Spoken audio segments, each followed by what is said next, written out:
Ингээд ээлжид нэгэн арслантай, алан хидантай гоё түүх маань ороход бэлэн болж байна. За ойрд та бүхнээс хүсээгүй юм хүссэн. За тэр юу вэ гэхээр дардаг барьдаг юмнуудаа дараад өгөөч, сувгаа дагаад өгөөрэй гэдэг одоо үгийг хэлмээр байна. Ягаад тэгэхээр анализ хийдэг юмараа ингээ ороод харахаар ихэнх үзэг сонсогч нар маань сонсчоод үзчихэд лайк дарахгүй, саб хийхгүй ингээд манай сувгийн маань одоо өсөлт хөгжилт бол удаашрсан байгаа харагдаж байна. Дээрээс нь бас цайв кофений мөнгийг идэвхтэй шилжүүлэхгүй байгаа тийм ажиглагдаж байгаа. Тэгээд ерөнхийдөө ямар нэгэн реклам юм уу янз янзын дундуур нь гүйлгэж та эдийг залхаахгүйгээр цэвэр органикаар бол явж байгаа. Тэгээд мэдээж бас олон дундаас ингээд сэтгэл гаргаад 5-10 төгрөгтэй 50,000 төгрөг 100,000 төгрөгийн цайны мөнгө илгээсэн хүмүүстэй бол үнэхээр их баярлаж явдаг шүү гэж одоо хэлье. За тэгээд та бүхэн өөрсдөө тэр YouTube руу ороод нэг харчаараа гоё түүхүүд суугаад дагсан байна уу, дагаагүй бол та бүхэн дагаад дардаг барьдаг юм дарчаарай гэж одоо гуйя. За ингээд гол түүх руу орё. Өнөөдрийн арслантай түүх бол маш онц сонирхолтой гоё түүх байх болно. Энэ юу болсон бэ гэхээр Африкийн Этиоп улс байтугай дэлхийд техник донслогсон нэгэн үйл явдал байгаамаа.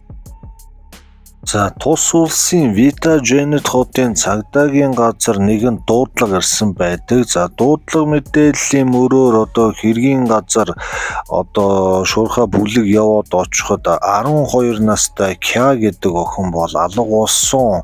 Сургуулаа тараад явж байгаа гэр орондоо очоогүй гэдэг тийм мэдүүлгийг бол одоо гэрчүүд бол тэр хавийн оршин суугчид бол өгсөн байдаг. За ингээд мэдээж энэ охиныг хүүхдийн 8 болон хүний 8-ачд хулгайлсан байх өндөр магадлалтай юм байна гэдэг анхан шатны одоо дүгнэлтийг цагдаа нар бол гаргасан байгаа. За Этиоп гэдэг улс бол одоо өнөөдрийн байдлаар 115 сая хүнтэй ийм маш том одоо Африкийн 2 дахь том их хүнтэй улсаар шалгарсан ийм хүн хүчний нөөц ихтэй улс байдаг. За Этиоп улсад болсон энэ хэрэг маань одоо 2005 онд болсон үйл явдал. За 2005 оны 6 сарын 9-нд яг юу болсон бэ гэхээр тухайн Кя охиныг одоо хүний 8-ачд харчаад ерөнхийдөө бол одоо гэрлүүлэх зорилгоор бол хулгайлсан байна гэдэг анхан дүгнэлт гарсан. Энэ хэргийн араас одоо энэ хэрэгтэй тэмцдэг эрүүгийн эрен сурвалжлагын туршлагатай мөрдөгчнөр бол нэлээд сайн явсан байдаг.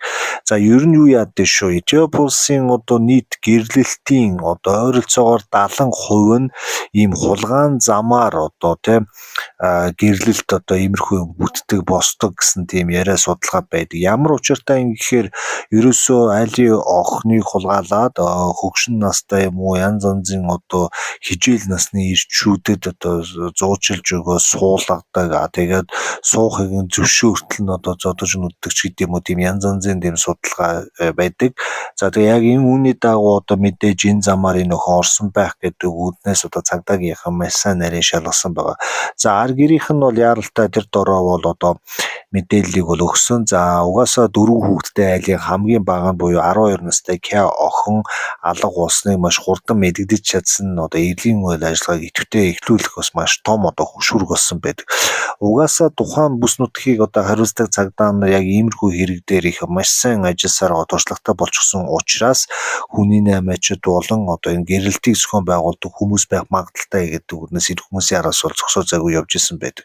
За ер нь Монгол улсад ч гэсэн дээр үед ч гэсэн одоо бэргүүх одоо юу гэдэг ихнэр авах энэ төр гэдэг маань нэг иймэрхүү замаар явдаг байж байгаад одоо ингээд шинэ хууль дүрм журамтай болцсон учраас одоо иймэрхүү зүйлүүд одоо байхгүй болцсон. Гэтэл Африкийн зарим улсуудад өнөө хүртэл одоо амь бөхтө байгаа нь хүүхдийн эрх болон хүний эрх, эмэгтэйчүүдийн эрх одоо янз янзын зүйлтэй бол зөрчилдөд байгаа нь ойлгомжтой байгаа.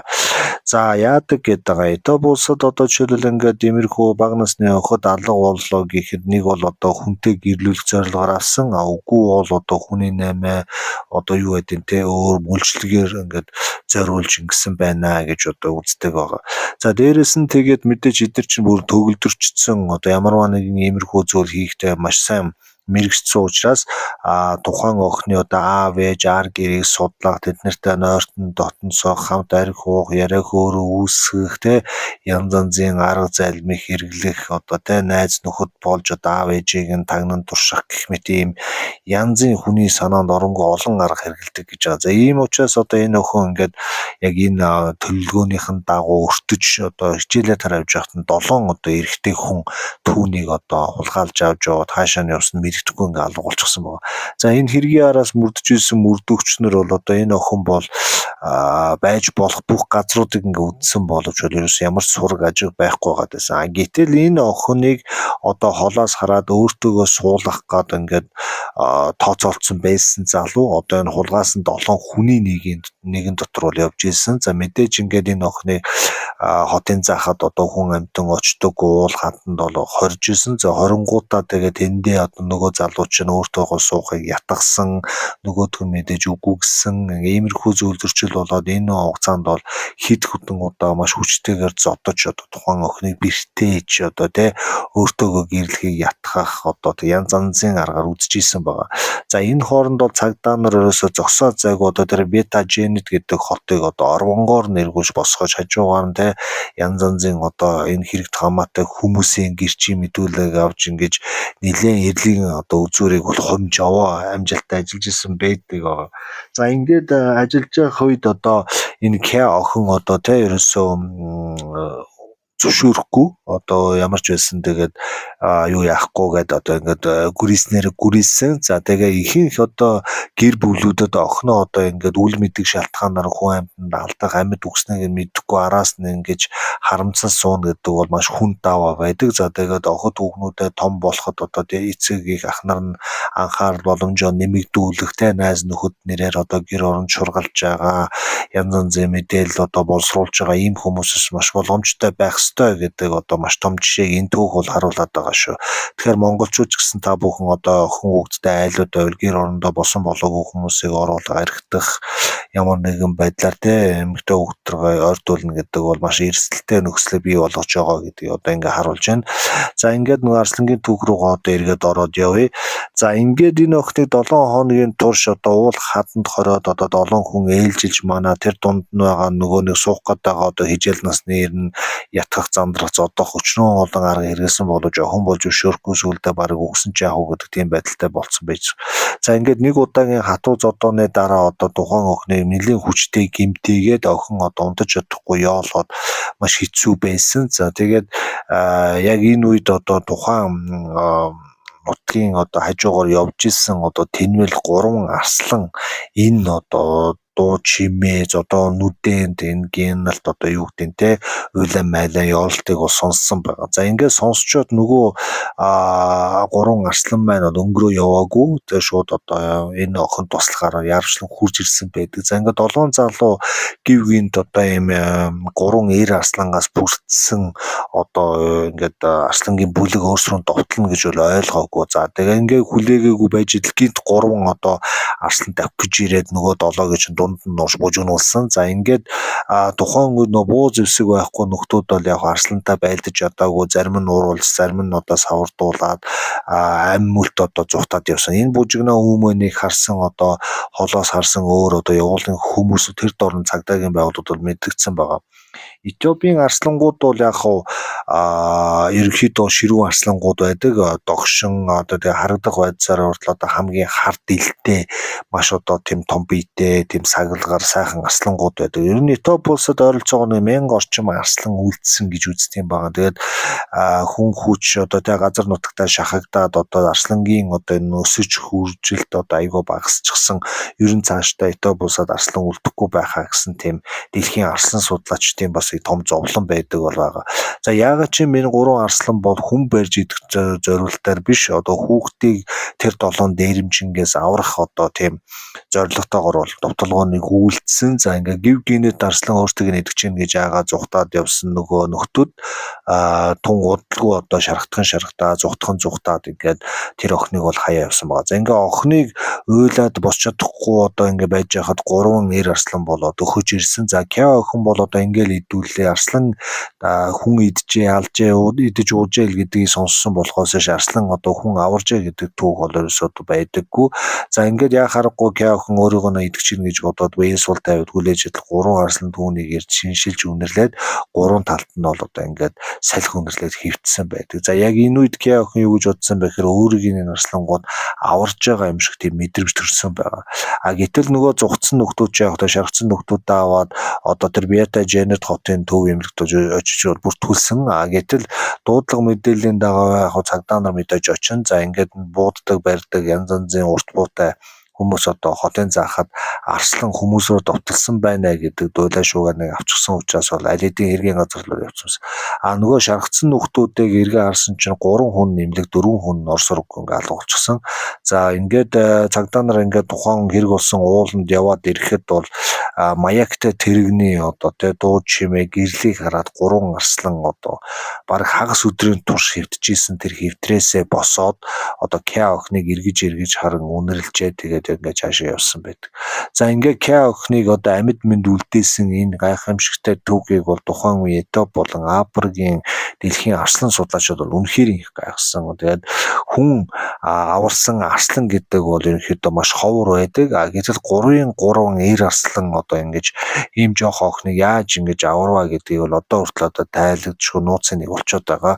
За тэгээд тухайн үед бол яг Этиопийн ард түмэн юу гэж боддог вэ гэхээр Этиопийн ард түмэн өөрсдөө арслангаа шүтдэг одоо тэ арслангаа хайрлаж дээдэлдэг ийм хүмүүс байдаг.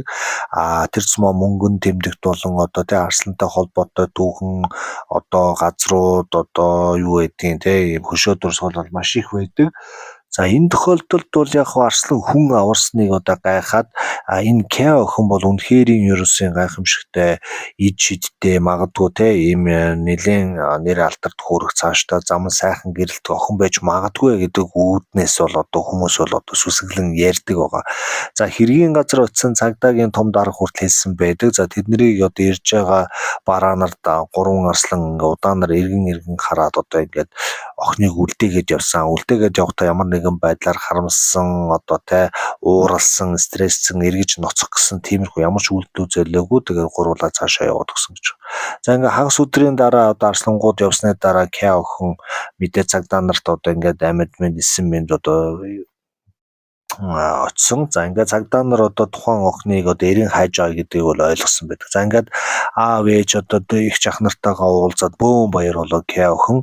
За тэгээд нутгийн болон одоо толсгоны оршин суугчид мэдээж арслан одоо энэ охиныг амийг аварна гэдэг бол маш том одоо тэмдэг. Энэ бол одоо манай улс байтугай те энэ дэлхийд одоо маш том одоо сайнны дохио ирэх юм байна гэдэг тийм янз янзын тийм яриа хөөр гарсан.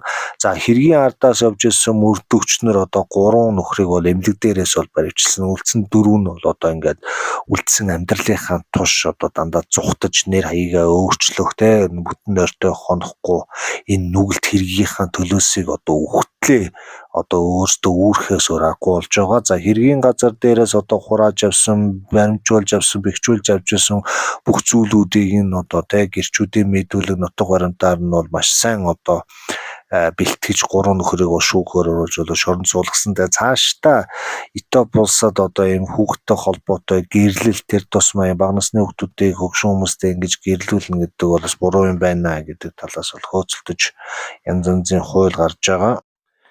За ингээд өнөөдрийн оруулсан болсон бодит арслангийн одоо бүлгийн аварсан охины тухай түүх та бүхэн таалагдсан гэж найдаж байна. Тэгээ цаашдаа ийм амьтдын хүн аварсан одоо ийм гайхамшигтай гой час хийсэн түүхүүдийг үргэлжлүүлээд оруулаад явнаа.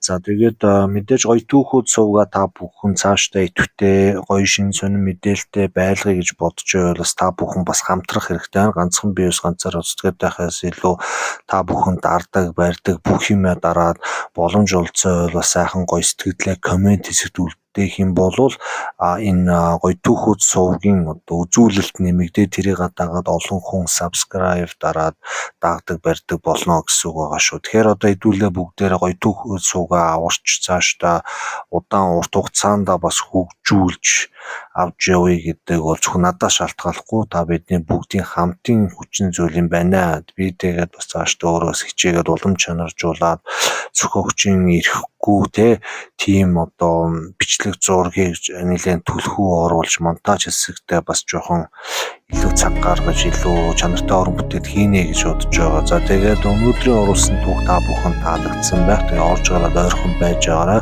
Тун удахгүй гоё түүхүүд маань араараас ухсраад орж ирнэ.